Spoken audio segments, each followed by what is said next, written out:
नमस्कार, आज तक 24/7 न्यूज में आपका स्वागत है और मैं हूं आपके साथ निकिता श्रीवास्तव। आइए रुक करते हैं आज की तमाम बड़ी खबरों का। खातेगांव विधायक आशीष शर्मा ने मुख्यमंत्री को पत्र लिखकर खिवनी अभयारण्य में आदिवासियों के मकान तोड़ने की कार्यवाही पर आपत्ति जताई। बिना सूचना तोड़े गए 60-70 आदिवासी परिवारों के मकान, तेज बारिश में खुले में रहने को मजबूर मासूम बच्चे और महिलाएं, दोषी अधिकारियों पर कार्रवाई और मुआवजा दिलाने की मांग। वन विभाग के कर्मचारियों और हठधर्मिता और जिम्मेदार शासकीय अधिकारियों की मौन सहमति से खिवनी अभयारण्य के मजरे टोले में रहने वाले आदिवासी भाइयों के मकान भारी बारिश में बलपूर्वक तोड़ दिए गए थे। आज पुनः उनके आशियाने टीन शेड का निर्माण शुरू हो गया है और अन्य सहायता भी मध्य प्रदेश की सरकार द्वारा की जा रही है। मौके पर पहुंचकर आदिवासी परिवारों से मिलकर उन्हें सभी तरह की मदद का भरोसा खातेगांव विधायक आशीष शर्मा ने दिलाया। नमस्कार, मैं हूं दुर्गेश पवार और आप देख रहे थे 4 से 5 दिन पूर्व जो है वन विभाग के द्वारा क्रूरता करते हुए, सीधा शब्द है क्रूरता करते हुए, आदिवासी भाइयों के मकान जो है भर बारिश में ढहा दिए गए थे।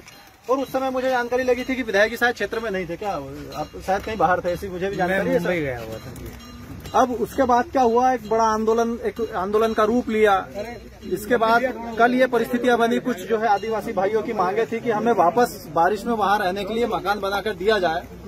और पॉसिबिलिटी ये थी कि जो है बारिश में पक्का मकान अभी हैंड टू हैंड संभव नहीं था, तो जो है प्रशासन की, विधायक जी की और भाई सूत्रधार रामदेव भाई ककोड़िया और राकेश सिनानिया की आपस में चर्चाएं हुई कि अभी व्यवस्था इस तरह से बनाई जा सकती है कि चद्दर सेट आपको बना के दिया जाए ताकि बारिश में जो है आपके बच्चे और महिला जो है सुरक्षित रूप से रह सके। तो रामदेव भाई आप भी हमारे साथ है, विधायक जी भी है। क्या अब आपकी व्यवस्था इस तरह से बन गई है? आपकी जो मांगे थी, मूल मांग जिसमें मकान टूट गए थे, क्या आपको बारिश में रहने के लिए व्यवस्थाएं नजर आ रही है सामने? अभी लेकिन संतोष है हम 90% और बाकी कल हो जाए। तात्कालिक में जो है आपके सामने जो आपको चद्दरें उपलब्ध कराई गई है और माननीय ने आपको अभी भरोसा दिलाया है कि 300 के आसपास की चद्दरें कुछ और ट्रक में लोड होकर आ रही है। बल्ली का भी आपको कहा गया है कि बल्ली भी लोड होकर वहां से निकल रही है, पाइप जो आपको आवश्यकता लग रही थी। तो अब एक नया आंदोलन, कल कुछ व्यवस्थाएं हमें ऐसी सुनने में आ रही है कि कोई नया आंदोलन, तो उसमें आपकी क्या रूपरेखा है? लोग है, हमारी लड़ाई थी कि खिवनी के लोगों को इंसाफ मिले। जी हाँ। और जो राजनीतिक करने वाले लोग हैं हम उनको रोक भी नहीं सकते हैं। हाँ। वो खूब कूदे कुछ भी करे वो हम नहीं रोक सकते। लेकिन जिस तरफ से जो जायज मांग थी और हमारी पूरी होती हुई दिख रही है, तो हमारा तो कोई समर्थन है भी नहीं और ना तो खिवनी से पीड़ित। मतलब आपका सीधा कहना है कि आपकी लड़ाई गरीब आदिवासियों के लिए थी कि उन्हें मकान मिल जाए। आप मानते हो कि मांगे पूरी होती हुई साफ नजर आ रही है। अब अगर कल का कोई आंदोलन होता है, जैसे हम सोशल मीडिया को देख रहे हैं, तो शुद्ध रूप से वह राजनीति है या आम लोग, ये जो पीड़ित लोगों की मांग के लिए होगा? क्या लगता है आपको? सबसे पहले आंदोलन की घोषणा हमने करी थी और जो कम से कम दूसरे दिन हीरालाल अलावा जो प्रमुख है जेएस के, वो आए और आए नहीं, लेकिन उन्हें घोषणा करी। तो इससे साफ नजर आता है कि अगर पीड़ित को न्याय दिलाना होता तो वो 27 तारीख का आते, लेकिन इससे साफ नजर आता है कि पीड़ित को न्याय तो नहीं, लेकिन वो लोग राजनीति करना आ रहे हैं।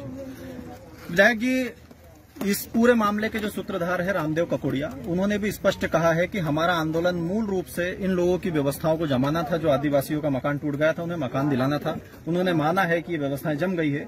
ये बातें भी सामने आई है कि जिस समय ये क्रूरता वन विभाग के द्वारा दिखाई गई, आपको ये जो है संज्ञान में नहीं था। ऐसी व्यवस्थाएं ये सभी लोगों की सुन के भी हमें समझ में आ रही है। और अभी ये जो क्या व्यवस्थाएं हैं?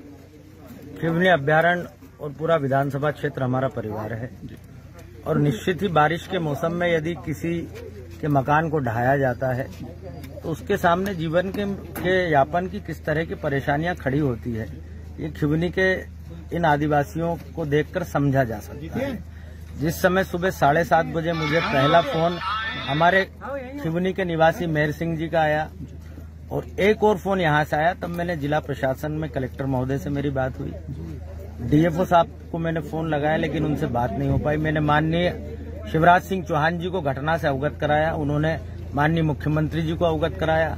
मुख्यमंत्री कार्यालय में भी मैंने ये मैसेज किया कि यहाँ पर वन विभाग इस तरह की कार्रवाई करने जा रहा है, लेकिन जब तक इन सब जगहों पर बात हुई तब तक बहुत सारे मकान तोड़े जा चुके थे। घटना निश्चित ही अधिकारियों के मनमाने रवैये को इंगित करती है और इसलिए हमने सरकार से भी ये मांग की है कि शासन के कार्यों में जिस भी अधिकारी का रवैया आम जनता के प्रति असंवेदनशील होता है, जिसके कारण सरकार के प्रति भी लोगों में नाराजगी बढ़ती है, ऐसे अधिकारियों पर कार्रवाई होना ही चाहिए। और ये क्षेत्रीय विधायक आशीष शर्मा जी ने स्पष्ट रूप से कहा है कि ऐसे अधिकारी, ये वन विभाग की ओर इनका सीधा इशारा था क्योंकि ये मामला उन्हीं अधिकारियों के जो है मनमानी रवैये और क्रूरता को दिखते हुए जो साफ नजर आ रहा है, ऐसे अधिकारी को विधायक जी ने स्पष्ट रूप से कह दिया है कि ऐसे अधिकारी को इस स्थान पर रहने की कोई आवश्यकता नहीं है। इस बात से हमें समझ में आ रहा है, तो कहीं न कहीं ये इशारा भी साफ मिल गया है कि ऐसे अधिकारी 102 दिन में जो है यहाँ से बाहर रवानगी जो है उनकी हो जाएगी। और जो है आज ये व्यवस्थाएं पूरी तरह से समाप्त हो गई है क्योंकि इस पूरे आंदोलन के सूत्रधार रामदेव ककोड़िया ने भी स्पष्ट कहा है, मांगे मान ली गई है, हमारी व्यवस्थाएं हो गई है, मकान हमारे बन रहे हैं। इसके बाद कोई आंदोलन होता है तो वह शुद्ध रूप से एक राजनीतिक रूप होगा।